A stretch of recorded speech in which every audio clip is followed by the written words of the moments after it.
Hey everyone, welcome to my channel mister biology beats. Friends, हम आज के video में बात करने वाले इलाइसा इस इम्यूनोलॉजिकल टेक्निक के बारे में, जिसे कि हम कहते हैं एंजाइम लिंक्ड इम्यूनोसॉर्बेंट असे। देखिए, एंजाइम लिंक इम्यूनोसॉर्बेंट असे हम इस्तेमाल कर रहे हैं एंटीबॉडी और एंटीजन के कॉन्सेंट्रेशन को मेजर करने में। जो बॉडी फ्लूइड्स में एंटीजन और एंटीबॉडीज़ होती है उनके कॉन्सेंट्रेशन को मेजर करने में जो है हम एंजाइम लिंक इम्यूनोसॉर्बेंट असे का इस्तेमाल करते हैं। देखिए, बैक्टीरियल इन्फेक्शन हो, वायरल इन्फेक्शन हो, तो जब भी कोई इन्फेक्शन होता है तो हमारे बॉडी फ्लूइड्स में जो है, चाहे सीरम हो या फिर अदर बॉडी फ्लूइड्स हो, उसमें एंटीजन प्रेजेंट रहेंगे ही रहेंगे उस पर्टिकुलर बैक्टीरिया या वायरस के। या फिर जब भी वायरस और बैक्टीरिया आता है हमारे बॉडी में, तो हमारी इम्यून सिस्टम जो है उसके अगेंस्ट में एक्शन दिखाएगी, यानी कि एंटीबॉडी का प्रोडक्शन करेगी।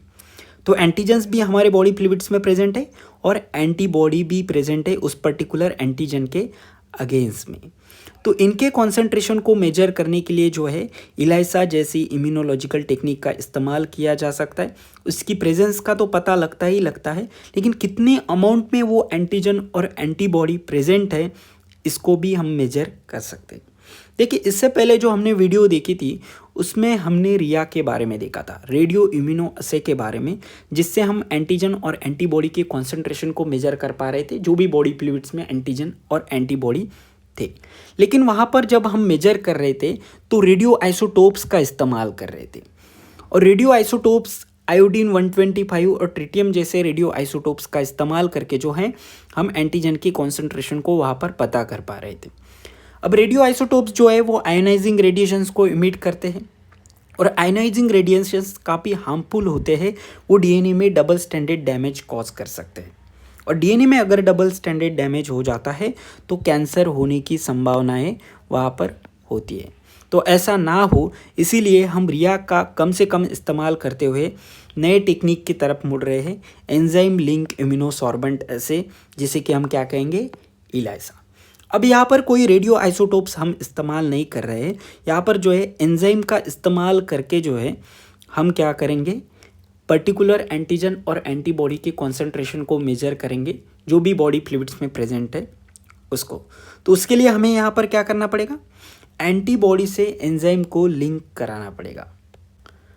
तो देखिए, यहाँ पर जो है एक एंटीबॉडी है, ये हो गया एंटीबॉडी का वेरिएबल रीजन, और ये हो गया कॉन्स्टेंट रीजन। तो कांस्टेंट रीजन के साथ में यहाँ पर हम क्या कर देते हैं, इस एंजाइम को लिंक करवा देंगे।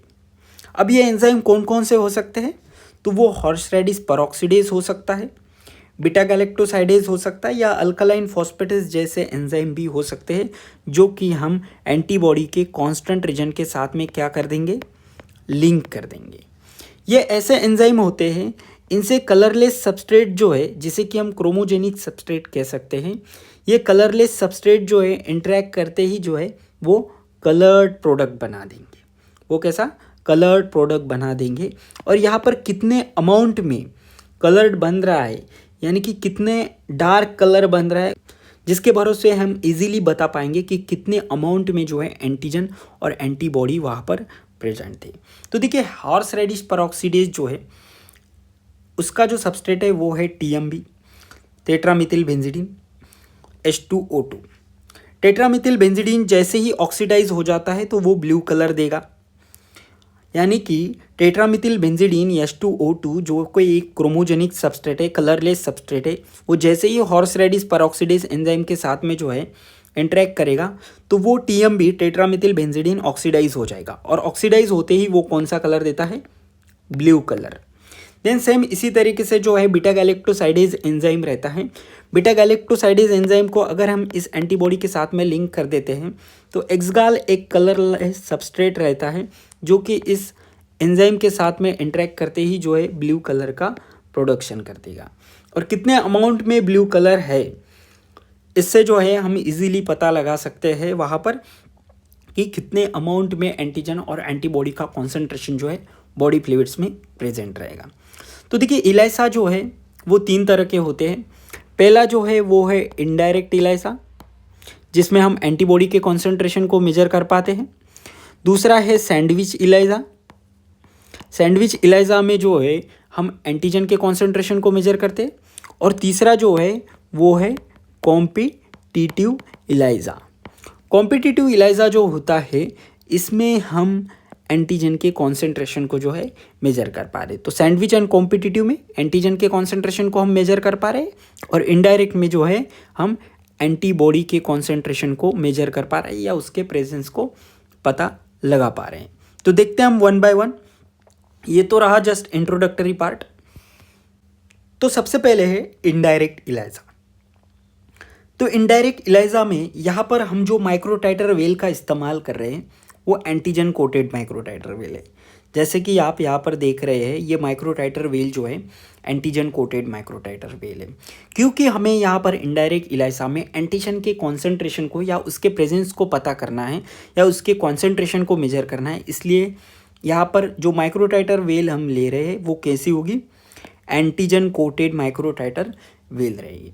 Then antigen coated microtiter well लेने के बाद जो भी हमारा सीरम सैंपल होगा, टेस्ट सैंपल होगा या फिर अदर बॉडी फ्लूइड्स होगा, उसमें हमारे क्या प्रेजेंट रहेंगे, एंटीबॉडी प्रेजेंट रहेगी अगर कोई इन्फेक्शन हुआ होगा तो, और उसी के स्पेसिफिक जो है माइक्रोटाइटर वेल में एंटीजन रहेंगे। देन जब हो हमारा सीरम या फिर बॉडी फ्लूइड्स जब हम यहाँ पर क्या कर रहे हैं, डाल दे रहे हैं और उसमें अगर एंटीबॉडी होगी तो वो एंटीबॉडी जो है इन एंटीजन के साथ में क्या करेगी, बाइंड करेगी।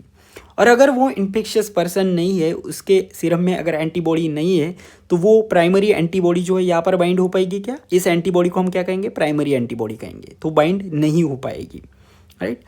देन इसके बाद में जो है हम यहाँ पर वॉशिंग करेंगे।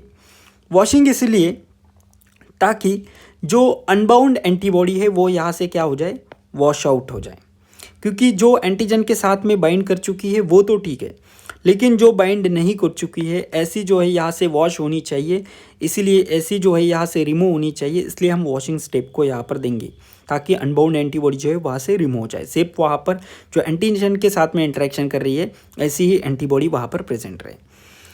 देन वॉशिंग स्टेप को अप्लाई करने के बाद जो है हमारी ऐसी एंटीबॉडी वहाँ पर प्रेजेंट रहेगी, प्राइमरी एंटीबॉडी जो कि सिर्फ एंटीजन के साथ में इंटरेक्शन कर रही है। अनबाउंड एंटीबॉडी जो है वॉशिंग में जो है रिमूव हो चुकी है। देन हम यहाँ पर जो है सेकेंडरी एंटीबॉडी हमारी ऐड कर रहे हैं जो कि कैसी है, एंजाइम के साथ में जो है वो कैसी रहेगी, लिंक रहेगी।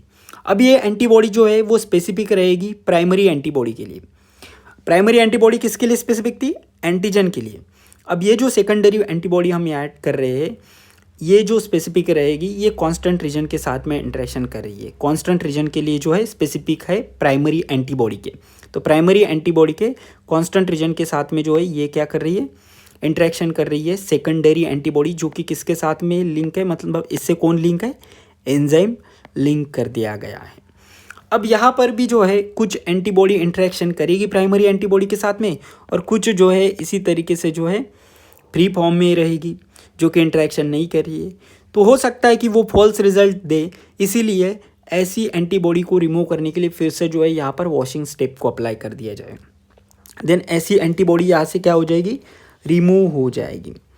देन हम यहाँ पर हमारा जो है सबस्ट्रेट ऐड कर रहे हैं, सबस्ट्रेट जो कि कलरलेस क्रोमोजेनिक सबस्ट्रेट होगा। अभी ये कलरलेस है और जैसे ही हम इसको ऐड करते हैं तो क्योंकि हमारी सेकेंडरी एंटीबॉडी यहाँ पर प्रेजेंट है और उसके साथ में एंजाइम लिंक है, इसीलिए जो है ये सबस्ट्रेट ऐड करते ही जो है ये प्रोडक्ट में कन्वर्ट होगा, यानी कि कलरलेस सबस्ट्रेट जो है वो वहाँ पर क्या कर देगा, कलर फॉर्म कर देगा। और जितना डार्क कलर उतना ये रिप्रेजेंट कर रहा है कि मैक्स टू मैक्स जो है यहाँ पर सेकेंडरी एंटीबॉडी बाइंड हुए है। और सेकेंडरी एंटीबॉडी जो है कितनी बाइंड होगी, जितनी ज़्यादा प्राइमरी एंटीबॉडी यहाँ पर प्रेजेंट रहेगी। तो प्राइमरी एंटीबॉडी का कॉन्सेंट्रेशन अगर ज़्यादा रहता है तो सेकेंडरी एंटीबॉडी ज़्यादा रहेगी, और सेकेंडरी एंटीबॉडी ज़्यादा रहती है तो उतना जो है डार्क इस सॉल्यूशन का कलर रहेगा, क्योंकि उतने सबस्ट्रेट जो है प्रोडक्ट में क्या हो चुके होंगे, कन्वर्ट हो चुके होंगे। देन स्पेक्ट्रोफोटोमीटर की मदद से जो है हम इसका एब्जॉर्बेंस लेंगे और एब्जॉर्बेंस लेने के बाद जो है इजीली जो है हम यहाँ पर एंटीबॉडी के कॉन्सेंट्रेशन को क्या कर पा रहे हैं, मेजर कर पा रहे हैं। कितनी अमाउंट में एंटीबॉडी है हमें ये पता चल रहा है, क्योंकि जितना डार्क कलर उतनी ज़्यादा प्राइमरी एंटीबॉडी, और प्राइमरी एंटीबॉडी ज़्यादा है इसका मतलब सीरम में हमारी जो है एंटीबॉडी ज़्यादा प्रेजेंट थी और अगर सीरम में एंटीबॉडी कम रहती है तो यहाँ पर जो है उतना डार्क कलर नहीं रहेगा, जिसके कारण जो है हमें यहाँ पर स्पेक्ट्रोफोटोमीटर में एब्जॉर्बेंस भी क्या मिलेगी, कम मिलेगी। और क्योंकि सीरम में प्राइमरी एंटीबॉडी ज़्यादा थी इसलिए सेकेंडरी एंटीबॉडी ज़्यादा बाइंड हुई, और सेकेंडरी एंटीबॉडी ज़्यादा बाइंड हुई इसलिए हमें उतना डार्क कलर मिला। और डार्क कलर अगर मिलता है तो हमें देखने को मिलेगा स्पेक्ट्रोफोटोमीटर में मैक्सिमम एब्सॉर्प्शन देखने को मिलेगा। और मैक्सिमम एब्जॉर्प्शन अगर हमें यहाँ पर देखने को मिलता है तो इससे हम कह सकते हैं कि एंटीबॉडी जो है बहुत ज़्यादा अमाउंट में जो है सीरम में प्रेजेंट थी। और कम एब्सॉर्प्शन अगर हमें यहाँ पर देखने को मिलता है तो कम अमाउंट में सीरम में एंटीबॉडी प्रेजेंट थी। इस तरीके से जो है हम इनडायरेक्ट इलाइसा की मदद से एंटीबॉडी के कॉन्सेंट्रेशन को मेजर कर सकते हैं, उसकी प्रेजेंस को पता कर सकते हैं बॉडी फ्लूइड्स में। नेक्स्ट है सैंडविच इलाइसा। सैंडविच इलाइसा जो है इसमें हम एंटीजन के कॉन्सेंट्रेशन को मेजर करते हैं। बॉडी फ्लूइड्स में एंटीजन जो प्रेजेंट होगा उसके कॉन्सेंट्रेशन को मेजर करने के लिए, उसकी प्रेजेंस को पता लगाने के लिए जो है हम सैंडविच इलाइसा का इस्तेमाल करते हैं। अब यहाँ पर जो है माइक्रोटाइटर वेल जो हम ले रहे हैं वो एंटीबॉडी कोटेड माइक्रोटाइटर वेल है, हम यहाँ पर लेंगे। कैसी? एंटीबॉडी कोटेड माइक्रोटाइटर वेल होगी। क्यों?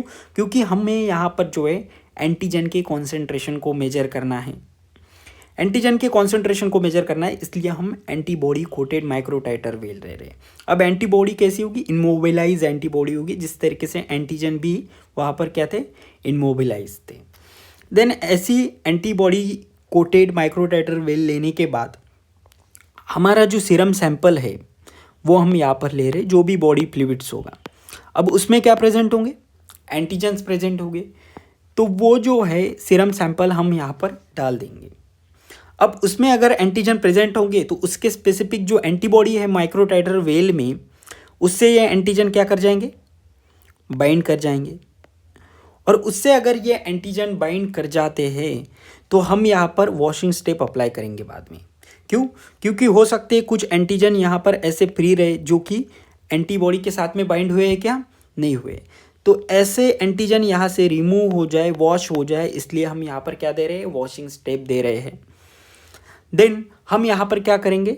हमारी जो सेकेंडरी एंटीबॉडी होंगी वो रखेंगे, जो कि कैसी होगी? एंजाइम लिंक एंटीबॉडी होगी। एंजाइम लिंक सेकेंडरी एंटीबॉडी जो है यहाँ पर हमारी प्रेजेंट है, ये हो गई प्राइमरी एंटीबॉडी। देन हमारे एंटीजन्स जो कि हमारे सीरम सैंपल में प्रेजेंट थे, और एंटीजन के कॉन्सेंट्रेशन को हम यहाँ पर मेजर कर रहे हैं। देन हमारी सेकेंडरी एंटीबॉडी को हम वॉशिंग स्टेप के बाद में जो है यहाँ पर डाल देंगे।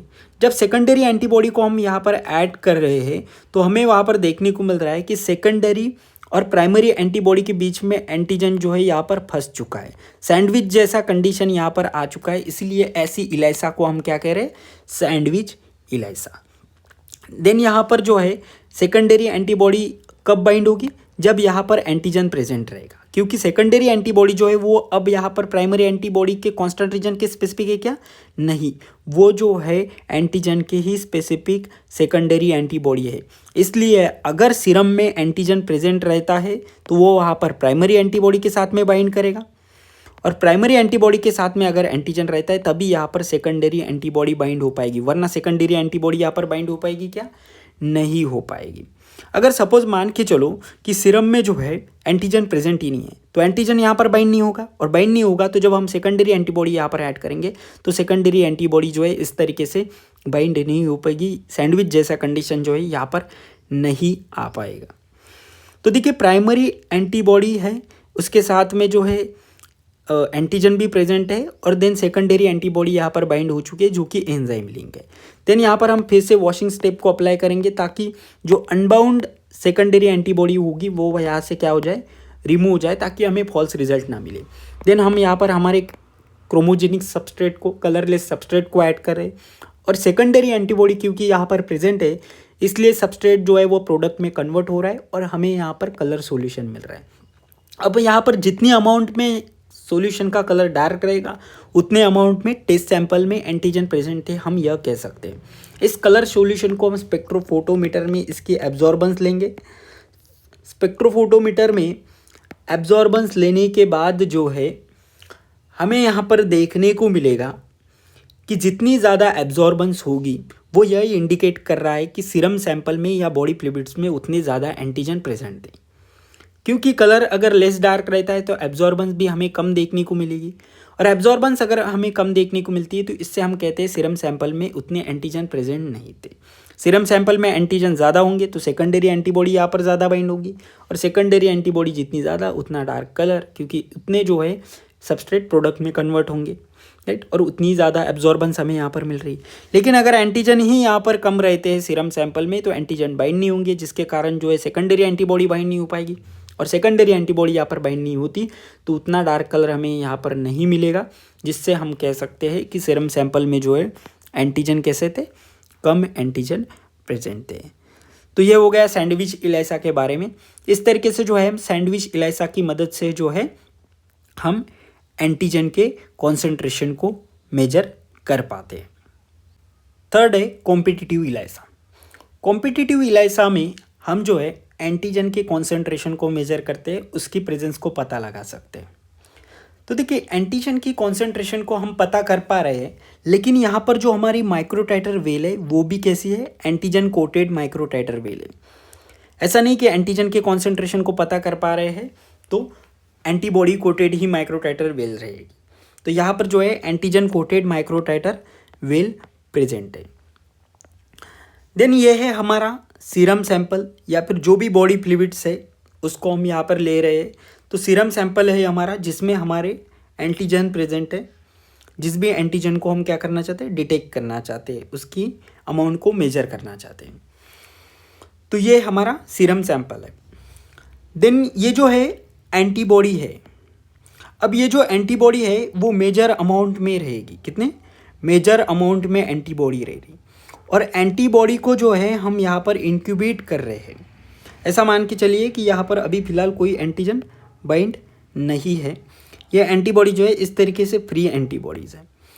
इन एंटीबॉडी को मेजर्ड अमाउंट में हम लेंगे और इंक्यूबेट करेंगे इस पर्टिकुलर सीरम सैंपल के साथ में। जो भी बॉडी फ्लूइड्स हम ले रहे हैं, जो भी सीरम सैंपल हम ले रहे हैं उसके साथ में हम इंक्यूबेट करेंगे, जिसमें हमारे पर्टिकुलर एंटीजन प्रेजेंट है जो कि इस एंटीबॉडी के स्पेसिफिक रहेंगे, यानी कि ये जो एंटीबॉडी है इस एंटीजन के स्पेसिफिक रहेगी। तो उसके साथ में जो है हम एंटीबॉडी को क्या कर दे रहे हैं, इंक्यूबेट कर दे रहे। तो इंक्यूबेट करने के बाद जो है हमें देखने को मिलेगा, क्योंकि स्पेसिफिक एंटीबॉडी है इस पर्टिकुलर एंटीजन के, तो एंटीबॉडी जो है यहाँ पर क्या हो जाएगी, बाइंड हो जाएगी। और जितने ज़्यादा यहाँ पर एंटीजन रहेंगे उतनी यहाँ पर जो है एंटीबॉडी कम फ्री रहेगी। मैक्स टू मैक्स एंटीबॉडी जो है वो एंटीजन के साथ में बाइंड हुई रहेगी, और कुछ ही ऐसी एंटीबॉडी बचेगी जो कि एंटीजन के साथ में बाइंड नहीं हुई है, यानी कि फ्री एंटीबॉडी। जितने ज़्यादा एंटीजन उतनी कम फ्री एंटीबॉडी, और जितने कम एंटीजन उतनी ज़्यादा फ्री एंटीबॉडी यहाँ पर रहेगी। देन ये जो भी सैंपल हम यहाँ पर ले रहे हैं उसको हम इस माइक्रोटाइटर वेल में डाल देंगे, जो कि कैसी है, एंटीजन कोटेड माइक्रोटाइटर वेल है, इस एंटीबॉडी के स्पेसिफिक है। अब देखिए सीरम सैंपल में अगर मैक्स टू मैक्स एंटीजन होंगे तो उस एंटीबॉडी के साथ में पहले से ही एंटीजन जो है बाइंड होंगे, राइट। तो पहले से ही एंटीजन अगर बाइंड होते हैं उस एंटीबॉडी के साथ में, अगर एंटीबॉडी फ्री नहीं रहती तो क्या वो माइक्रोटाइटर वेल के एंटीजन के साथ में इंटरेक्शन कर पाएगी, नहीं कर पाएगी। माइक्रोटाइटर वेल के एंटीजन के साथ में इंटरेक्शन तो वही एंटीबॉडी कर पाएगी जिसके पैराटोप्स के ऊपर एंटीजन बाइंड नहीं है। जिसके साथ में एंटीजन बाइंड नहीं है वही माइक्रोटाइटर वेल के एंटीजन के साथ में इंटरेक्शन कर पाएगी, लेकिन जिसके साथ में जो है ऑलरेडी एंटीजन बाइंड है वो यहाँ से इंटरेक्शन कर पाएगी क्या, इस पर्टिकुलर एंटीजन के साथ में नहीं कर पाएगी। देन यहाँ पर हमने सीरम सैंपल ऐड करने के बाद तो जो भी ऐसी एंटीबॉडी है जिसके साथ में पहले से ही एंटीजन बाइंड है वो इंटरेक्शन नहीं कर पा रही है, लेकिन जो फ्री एंटीबॉडीज़ है वो माइक्रोटाइटर वेल के एंटीजन के साथ में जो है इंटरेक्शन कर पा रही है। तो यहाँ पे एक्चुअली क्या हो रहा है, कंपटीशन चल रहा है बाइंडिंग के लिए, इसलिए ऐसे इलाइसा को हम क्या कह रहे हैं, कॉम्पिटिटिव इलाइसा। देन यहाँ पर वॉशिंग स्टेप को अप्लाई कर दिया जाता है। वॉशिंग स्टेप इसलिए हम करते हैं यहाँ पर ताकि ये जो एंटीबॉडी है जो कि पहले ही सीरम सैंपल के एंटीजन के साथ में बाइंड है वो यहाँ से निकल जाए, वो यहाँ से क्या होनी चाहिए, वॉश होनी चाहिए, और ऐसी ही एंटीबॉडी बची रहे जो कि प्री एंटीबॉडी थी और माइक्रोटाइटर वेल के एंटीजन के साथ में जो है इंटरेक्शन कर रही है। देन हम इसको वॉश आउट करने के बाद जो है हम यहाँ पर क्या कर रहे हैं, सेकेंडरी एंटीबॉडी हमें ऐड कर देंगे। यहाँ पर हम कौन सी एंटीबॉडी ऐड कर रहे हैं, सेकेंडरी एंटीबॉडी, क्योंकि प्राइमरी एंटीबॉडी तो बाइंड हो चुकी है, देन अब हम यहाँ पर ऐड करेंगे सेकेंडरी एंटीबॉडी जो कि एंजाइम लिंक एंटीबॉडी होगी। अब सेकेंडरी एंटीबॉडी जो है स्पेसिफिक होगी प्राइमरी एंटीबॉडी के लिए, जिसके कारण अगर प्राइमरी एंटीबॉडी रहती है तभी यहाँ पर सेकेंडरी एंटीबॉडी बाइंड हो पाएगी। और प्राइमरी एंटीबॉडी कब रहेगी? जब टेस्ट सैंपल में जो है किसी भी तरह का एंटीजन ना रहे। ये सीरम सैंपल में अगर एंटीजन ना रहता तो max to max antibody free रहती और मैक्स टू मैक्स एंटीबॉडी यहाँ पर बाइंड हो पाती। लेकिन टेस्ट सैंपल में, सीरम सैंपल में जो है एंटीजन प्रेजेंट थे, इसलिए बहुत सारी एंटीबॉडी जो है एंटीजन के साथ में ही बाइंड हो गई और वॉशिंग स्टेप में वो रिमूव भी हो गई। तो जो बची हुई एंटीबॉडी है वो सिर्फ फ्री एंटीबॉडी और फ्री एंटीबॉडी है यहाँ पर बाइंड हो चुकी है। और बाइंड हुई एंटीबॉडी के साथ में ही जो है इंटरेक्शन कर रही है सेकेंडरी एंटीबॉडी जो कि हमने अभी डाली हुई, जो कि एंजाइम लिंक है। देन एंजाइम लिंक कुछ ऐसी भी रहेंगी जो कि अनबाउंड होगी। तो अनबाउंड एंटीबॉडी यहाँ से रिमूव हो जाए इसलिए हम यहाँ पर वॉशिंग स्टेप अप्लाई कर रहे हैं, जो कि तीनों टेक्निक में हम करते हैं। देन हम हमारा सबस्ट्रेट ऐड कर देंगे इसमें, और सबस्ट्रेट ऐड करने के बाद हमें देखने को मिलेगा कि हमारी प्राइमरी एंटीबॉडी रहती है तो हमारी सेकेंडरी एंटीबॉडी रहेगी, और सेकेंडरी एंटीबॉडी रहती है तो सबस्ट्रेट जो है वो प्रोडक्ट में कन्वर्ट होगा और सॉल्यूशन जो है कलर्ड हो जाएगा। तो सॉल्यूशन कलर्ड हो रहा है तो डार्क जो कलर रहेगा वो क्या शो कर रहा है? Maximum absorption. Maximum absorption show करे जब हम इसे स्पेक्ट्रोफोटोमीटर में लेंगे तो इसका ओडी जब लेंगे तो मैक्सिमम एब्सॉर्प्शन जो है ये शो करेगा अगर डार्क कलर रहता है। और डार्क कलर कब रहेगा? जब यहाँ पर जो है सेकेंडरी एंटीबॉडी ज़्यादा रहेगी। और सेकेंडरी एंटीबॉडी कब ज़्यादा रहेगी? जब प्राइमरी एंटीबॉडी ज़्यादा रहेगी। और प्राइमरी एंटीबॉडी तभी फ्री रह रही थी जब टेस्ट सैंपल में कोई एंटीजन प्रेजेंट नहीं था। अगर टेस्ट सैंपल में, सीरम सैंपल में अगर ज़्यादा एंटीजन प्रेजेंट रहते तो ये एंटीबॉडी फ्री रहती थी क्या? नहीं, फ्री नहीं रह रही थी। और टेस्ट सैंपल में जब एंटीजन प्रेजेंट था तो यहाँ पर ही बाइंड हो जाती थी, जिसके कारण वो इस माइक्रोरेटर वेल के एंटीजन के साथ में इंटरेक्शन नहीं कर पा रही थी।